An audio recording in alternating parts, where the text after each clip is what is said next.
નમસ્કાર દર્શક મિત્રો, વૈભવ દ્રષ્ટિ સમાચારમાં આપનું હાર્દિક સ્વાગત છે। છોટાઉદેપુરની પ્રાથમિક શાળાઓના છે આવા હાલ।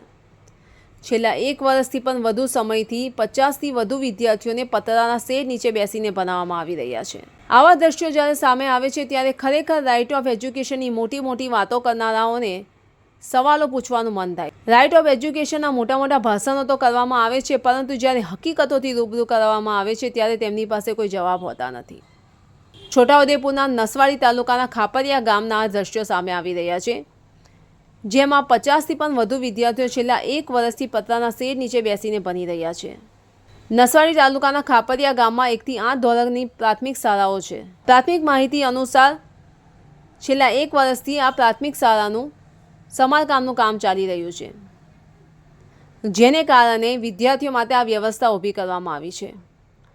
પરંતુ શું આ વ્યવસ્થા યોગ્ય છે? શું આ બાળકોને પતરાના શેડ નીચે ભણાવવા કેટલા યોગ્ય છે, એ પણ સવાલ ઊભો થાય છે। બાળકોને શું ઠંડી, ગરમી કે પાણીથી બચવા માટે આ માત્ર પતરાનો શેડ એ યોગ્ય છે?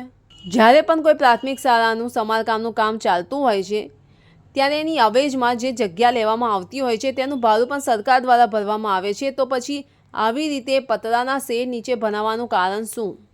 તો એ ભાડું જાય છે તો જાય છે ક્યાં?